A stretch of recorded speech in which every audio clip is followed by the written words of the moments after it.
What's good, YouTube? It's your boy Blade, and we're back. Some more disturbing reactions.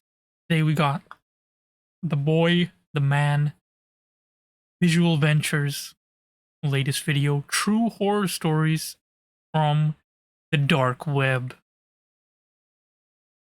Without further ado, make sure to like and subscribe. And before we start, PSA. Not PSA, but an announcement. This video will be my last for a week or two. I'm getting my left side wisdom teeth removed tomorrow. So this is the last video temporarily. I will recover within a week or two, and then we'll be back. But yeah, if you don't see any uploads, you know why. I'll make a post on the YouTube community tab thing, just in case people miss this video. Oh yeah, let's start the reaction.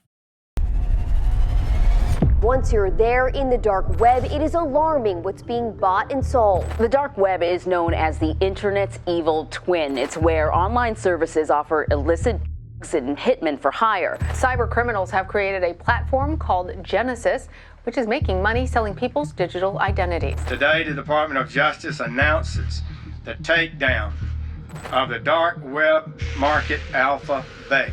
If you've never seen this seedy corner of the internet, tonight you will.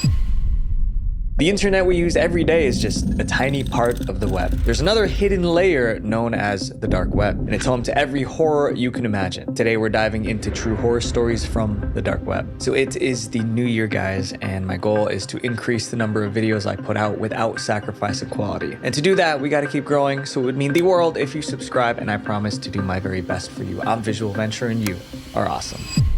Rent a Hitman. Okay, I already expected that. Hitman. Okay, let me guess. Oh, we already have Hitman.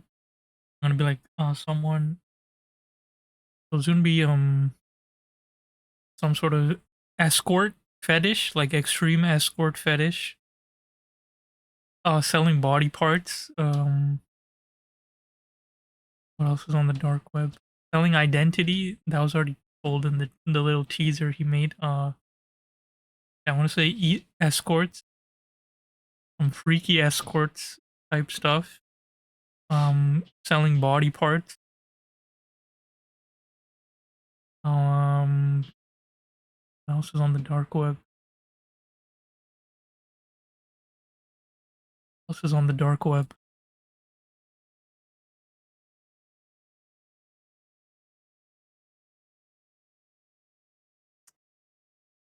Okay, that's the two I'm guessing. Those two.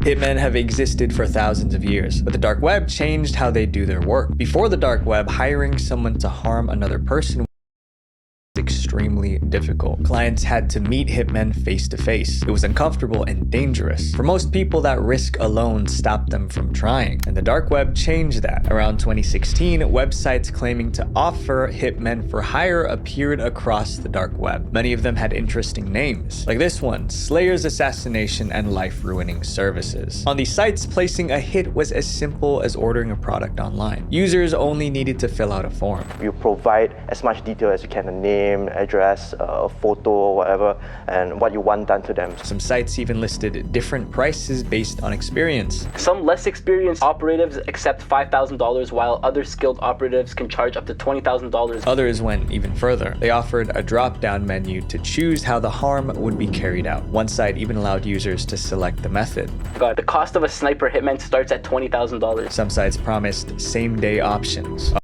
What is this, Amazon Prime? Others promoted discounts. Oh, this is Prime Day, bro. Look on Prime Day sale. Get a 90% off assassination on this day only. And a few displayed reviews from happy customers. This is literally Amazon. This is literally an online web store for getting a hit on someone. To an outsider, everything looked professional. There was just one problem. Most of these sites were scams. They took payments and promised results. Then they disappeared. For years, people lost money and got nothing in return. Because of that, police dismissed dark web hitmen websites as fiction. Then one day, that changed. Some hitmen began fulfilling their end of the deal. In 2018, someone placed a hit through a dark website called Besa Mafia. The site was so popular that users called it the Etsy for hitmen. The Brother. target was a US Army soldier named Brian. The client submitted Brian's photo and location. They requested that the incident looked like an accident. Then they paid roughly $5,500 in Bitcoin. After that, Yo, how much is that? In Bitcoin? 5,500? Dude, isn't that like... That's a lot now. That's like a lot. A lot.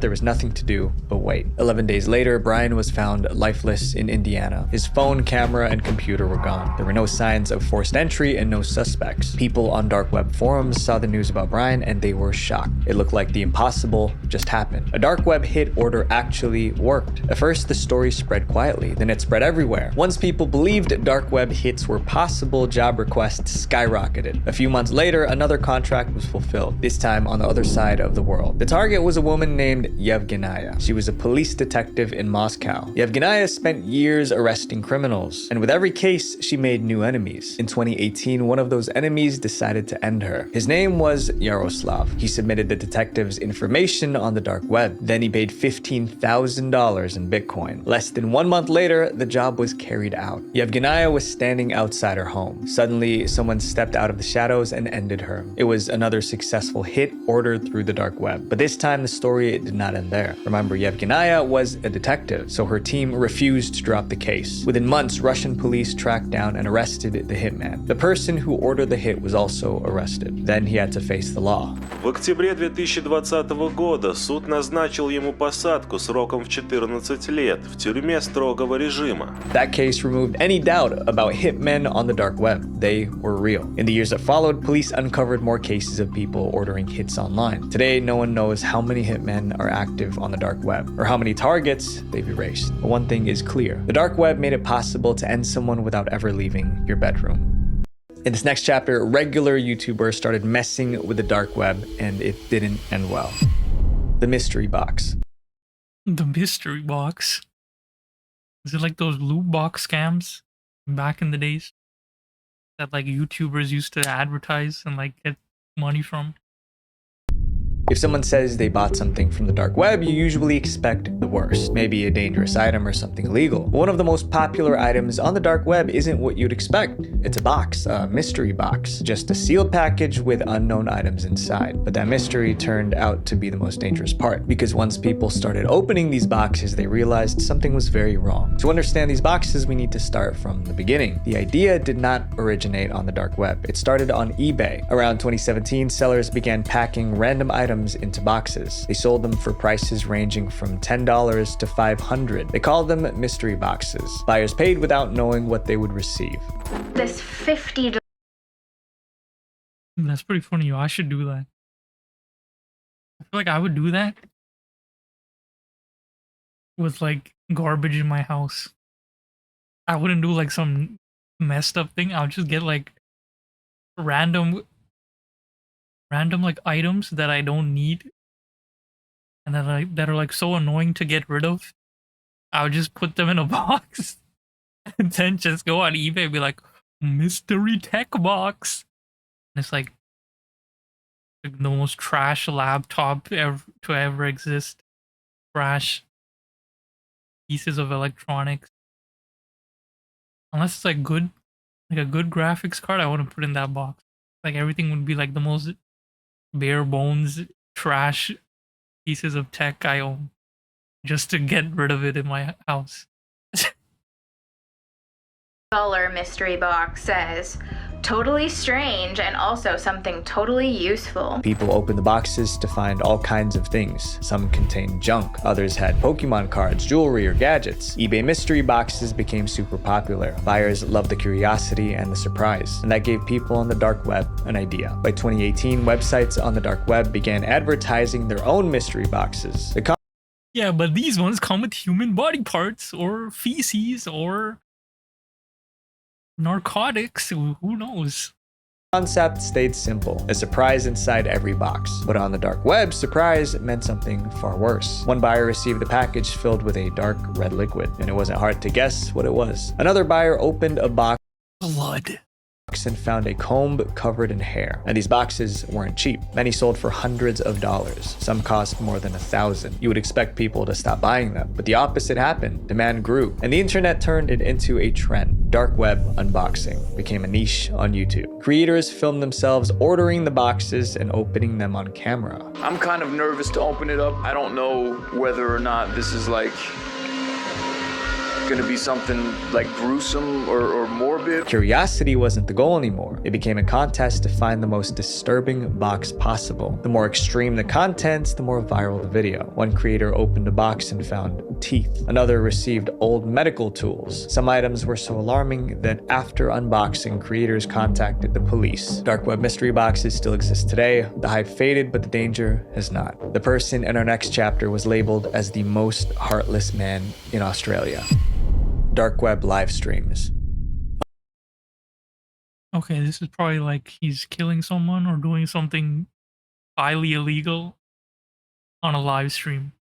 On the open web, entertainment usually means YouTube videos or live streams on Twitch, but on the dark web, entertainment looks very different. People there watch live streams too, but the focus isn't for fun or games. It's for more criminal activity. These dark web live streams are known as red rooms. The red room is a private live stream where crimes take place while viewers watch and interact in real time. Stories about these rooms began circulating in the early 2000s. The setup was simple. An anonymous user would post a message in a dark web chat room. The message invited others to join a red room live stream, but access was tightly controlled. Only trusted users were allowed to join. In some cases, new users had to be vouched for by others. Once a user was approved, they received a link. Clicking it opened a basic live stream site. It's a private live streamed event where there's like a chat box, a video player, kind of like YouTube right now. And there was always a countdown before the show began. When it reached 0, the chat unlocked. The stream usually showed masked people standing around their target. I can't get into detail about the live streams, but the worst part was the live chat. Viewers weren't just watching, they were directing what happened next. Viewers sent cryptocurrency to request specific actions. The higher the payment, the faster the request was carried out. For years, red rooms were dismissed as rumors, and one day someone made a mistake, and the world learned how real red rooms truly were. The first confirmed red room in the Philippines? Operation was uncovered in the Philippines. It was run by a man named Peter Scully. Those who knew Peter said he was driven by one thing: money. Peter was wanted for fraud. Oh, this guy!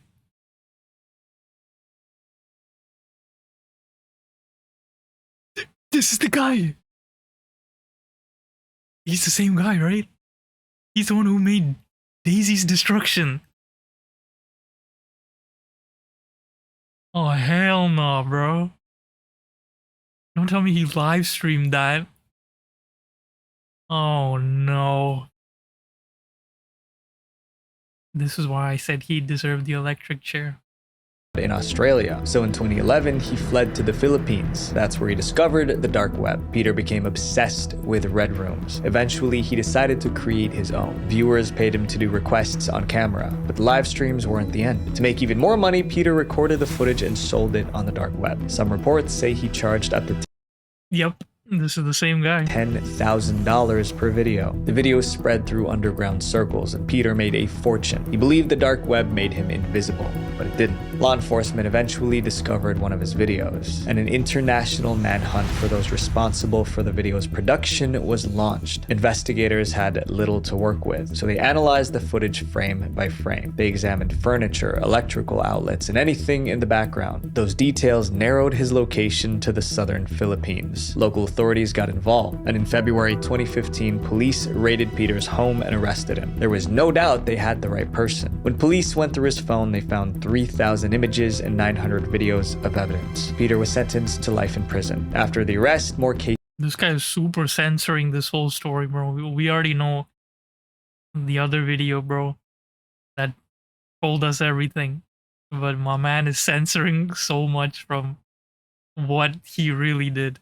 cases surfaced. In 2019, Italian police arrested 2 people involved in another stream. Then in 2021, London police arrested a man named Marius. He was caught streaming on the dark web. Like most things on the dark web, no one knows how many red rooms are active today, but people who watch are often the last ones you would suspect.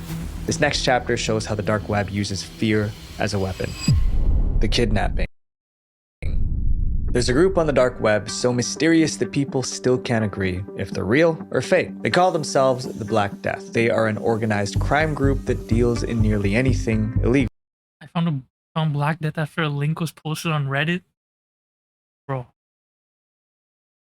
How is that even allowed?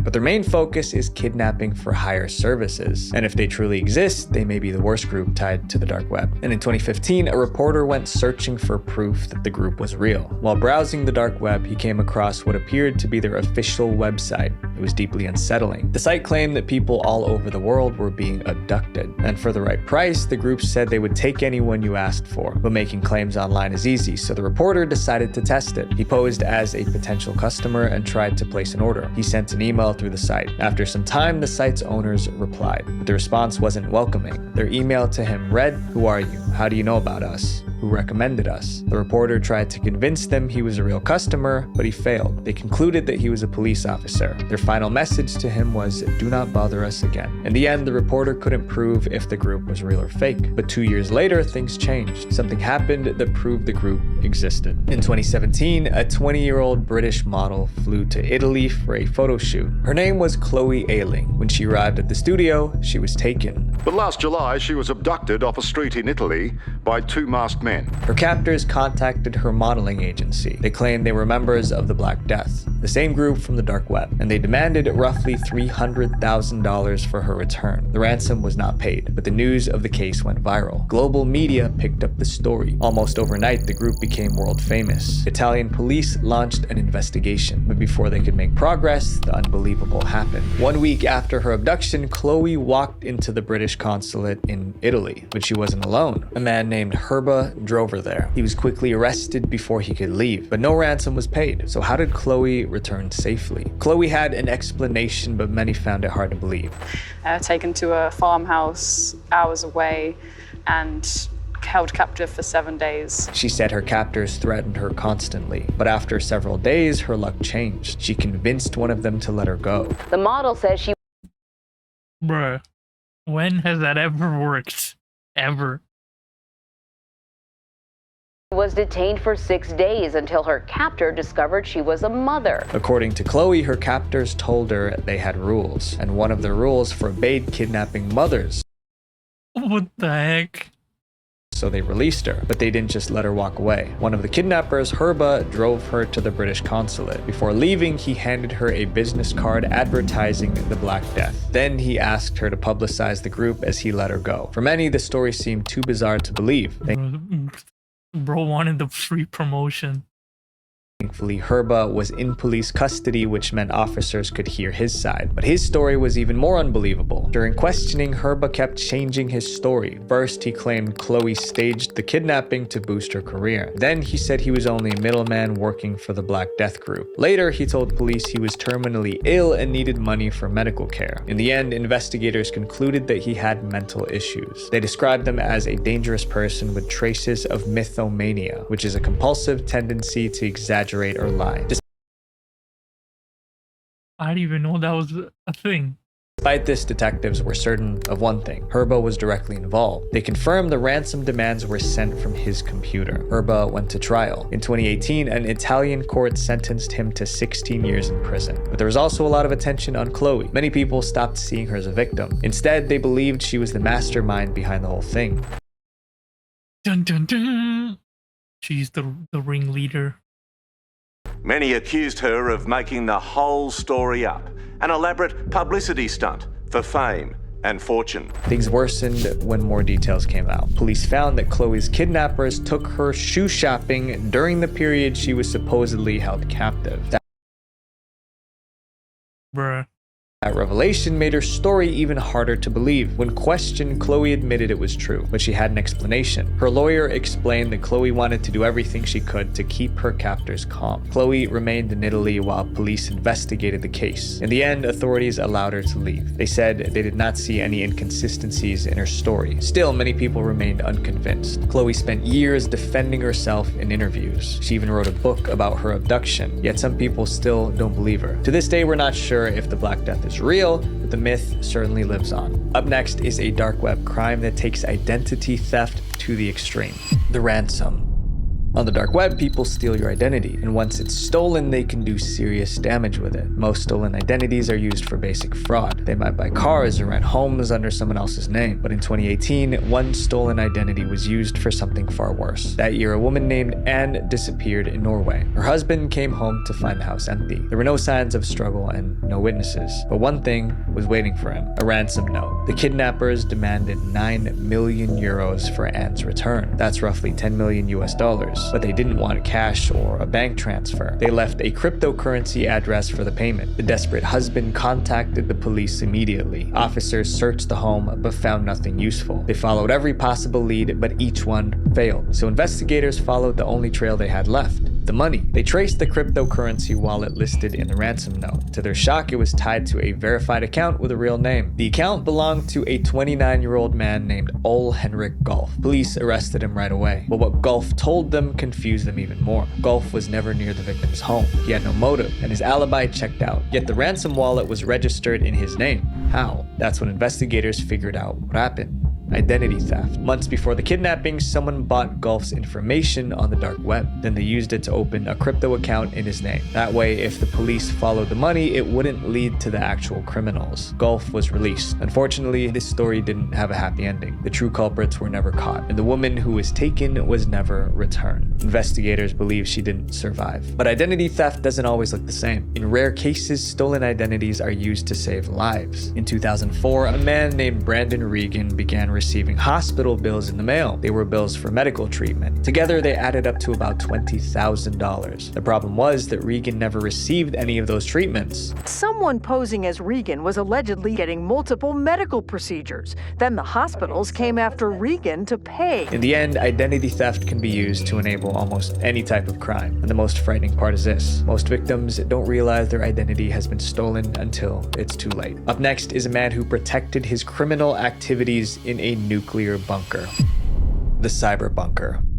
But now one thing is clear: the dark web is filled with disturbing websites. The real question is, how do those sites stay up online at all? Websites aren't just code on a screen. They live on physical machines that run day and night. Those machines are called servers. On the open web, websites rent servers from hosting companies, but those companies have strict rules. They don't allow illegal content. That means criminals can't freely use them. When criminals turn to shady hosting companies, they face another problem. Law enforcement is constantly trying to find servers that support illegal dark web activity. If authorities seize a server, every website running on it goes offline instantly, and that happened a lot. Over the years, police have shut down countless servers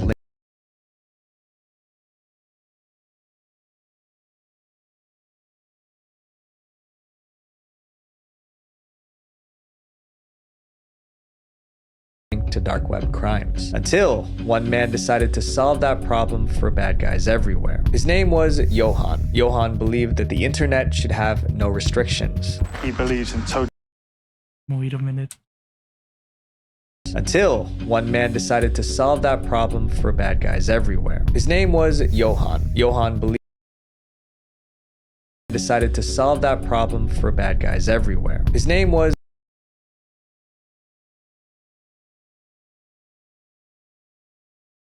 Why does this guy look like the main villain from Monster? And his name was Johan. Johan. Johan believed that the internet should have no restrictions. He believes in total freedom. You should be able to do anything on the internet. So in 1995, he launched a hosting company with an extreme promise. He would host anything, no questions asked. He called it Cyberbunker. His goal was simple. He wanted to keep disturbing websites secure from law enforcement actions. To do that, he bought an old nuclear bunker in the Netherlands. It had concrete walls, steel glass doors, no windows. He hid his servers deep inside the bunker. Then he went one step further. He turned the bunker into a fortress. He built a surveillance room to monitor the place. He reinforced the doors. He even brought in guard dogs to patrol the corridors. Cyber Bunker became the backbone of the dark web. It stayed hidden for years, but it all started to fall apart. In July 2002, a fire broke out inside the bunker. Cyber Bunker employees managed to put it out, but someone nearby already called 911. Police and fire crews arrived at the scene. When officers tried to inspect the bunker, Johan refused them entry. His refusal made them suspicious. Authorities continued to demand access, and he kept refusing. Desperate to keep them out, Johan declared Cyber Bunker an independent nation. It was a country in a country. Their law does not apply to us. Johan pointed to a 1960 United Nations resolution. It stated that all people have the right to self-determination, and he used that to argue that his bunker was its own country, so the police had no right to enter. The claim sounded absurd, but it worked. The Dutch authorities backed off. Besides, they didn't have any proof of criminal activity inside the bunker. For years, the bunker continued operating, but rumors about Cyber Bunker's criminal activities began to spread, and the authorities decided to act. In 2007, the Dutch government sent a SWAT team to execute a search warrant on Cyber Bunker's property. The team arrived and tried to breach the bunker by force. Remember, this was a bunker designed to survive nuclear disasters. First, they tried disabling the locks. They failed. Then they tried breaking through the walls with a battering ram. That failed too. In the end, they were forced to retreat. When dark web criminals heard about the failed breach, they came to one conclusion. Cyber Bunker was as secure as it claimed. Its reputation skyrocketed. More criminals moved their operations into their servers. Cyber Bunker became a multi-million-dollar empire. Johan later bought another nuclear bunker in Germany, and in 2013, he moved the entire operation to the new location. By then, Cyber Bunker was hosting some of the worst activity on the dark web. Business had never been better, but it was all about to come crashing down. In November 2016, Germany's largest telecom company was hacked. This was not a minor incident. It caused roughly $2 million in damages. The German government was determined to find those responsible. Investigators traced the attack. They discovered it originated from Cyber Bunker servers. That was enough. In September 2019, German police arrested Johan and his Cyber Bunker employees. Websites hosted on Cyber Bunker servers were tied to more than 250,000 crimes. Johan eventually appeared in court. He was sentenced to 5 years and 9 months in prison. Authorities also shut down Cyber Bunker's servers. Cyber Bunker was gone, but its impact remained. Because of it, the dark web grew more dangerous than ever before.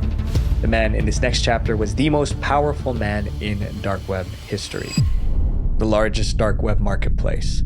When people hear the word marketplace, they think of a place to buy everyday items, like Amazon. But on the dark web, a marketplace means something much darker. Dark web marketplaces are secret sites where people buy and sell illegal goods. It's equivalent to walking into back alleys at night and looking for your dealer. You're just doing it from the comfort of your home. What makes these sites even more unsettling is how normal they look. They have search bars, user reviews, and shopping carts. And for years, one marketplace was bigger than all the rest. Alphabay. Alphabay became the center of the dark web economy. It served hundreds of thousands of users and processed millions of dollars every single day. Then one day, it all collapsed because of one simple mistake. The man behind Alphabay was named Alexander Kazes. In the early 2010s, Alexander was already active on the dark web. Then a huge scandal occurred. At the time, the biggest dark web marketplace was called Silk Road. The site practically invented the concept of illegal online marketplaces. It was the first of its kind, and people sought it out. They realized that this was a new way to do basically like illegal commerce. E-commerce, essentially. But Silk Road made mistakes. Law enforcement agencies began closing in. In 2013, the FBI shut Silk Road down and arrested its founder. Anyone who tried to access the site saw a seizure notice. Authorities believed this would discourage others from doing the same. But Alexander saw it differently. To him, Silk Road did not fail because the idea was bad. It failed because it was careless. Alexander was a computer expert involved in international transactions of bitcoins. He believed he could build something better. So in December 2014, he launched Alphabay. From the start, the site looked more professional than anything before it. This marketplace actually looks quite well designed. It's quite new looking. It actually looks quite legitimate. And Alphabay sold almost everything. Forged and illegal documents, credit card information, counterfeit currency, malware, tutorials for hackers, and even a section dedicated to firearms and explosives. The site even offered customer support. By late 2015, Alphabay had thousands of listings. It was generating $500 million per year, and it became 10 times bigger than Silk Road. If you just look at the numbers, 40,000 vendors, possibly 200,000 users, possibly 300,000 individual listings. That's when the cracks began to show. Most dark web marketplaces survive by staying hidden. However, one factor dragged Alphabay into the global spotlight, and it wasn't even Alexander's fault. Some of the most popular items on Alphabay were substances. Young people across the US bought them for parties and fun, and many ended up in the emergency room. Some didn't survive.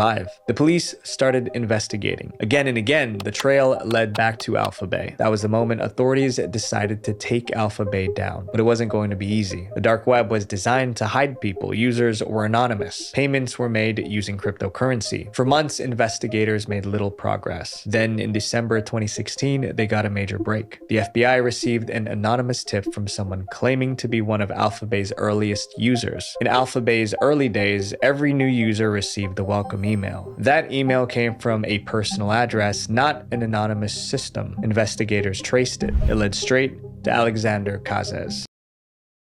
Wow. You were so secure, and then you made the biggest mistake using your own email as the welcome message. That's so dumb. You lost it all for a welcome message. For the first time, Alphabay had a real name attached to it. Police ran a background check. They found out where he lived and tracked his daily routine. By then, Alexander was living large. He owned a luxury condo in Bangkok. He drove around in a $1 million Lamborghini. He even got married. He had no idea law enforcement was closing in. In July 2017, agents raided his condo and arrested him. His laptop was open, and he was logged into Alphabay's backend system. That gave authorities exactly what they needed. They shut down the site immediately. Today, the Department of Justice announces the takedown of the dark web market Alphabay.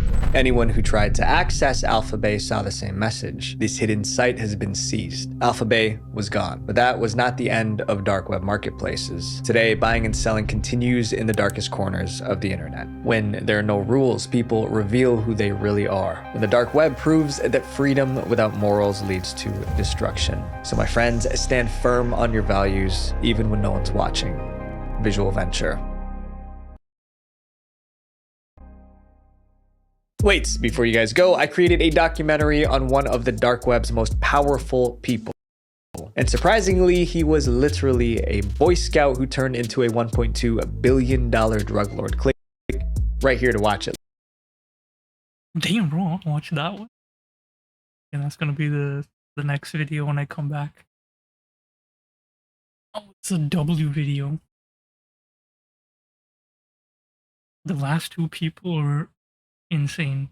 That's Cyberbunker. Freaking Johan with the Cyberbunker. And then the Alex guy making the whole website are insane mans. I feel like the Cyberbunker is crazier. Because I feel like he almost got away with that. He could have been hidden way longer. I feel like he would have to keep moving locations.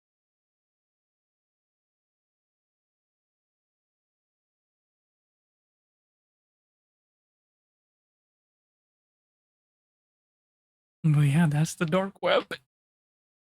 That is the true horror story from the dark web. W video from Visual Venture.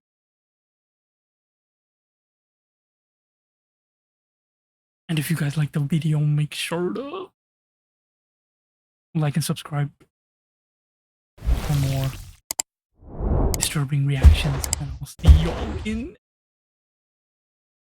the next video. Peace.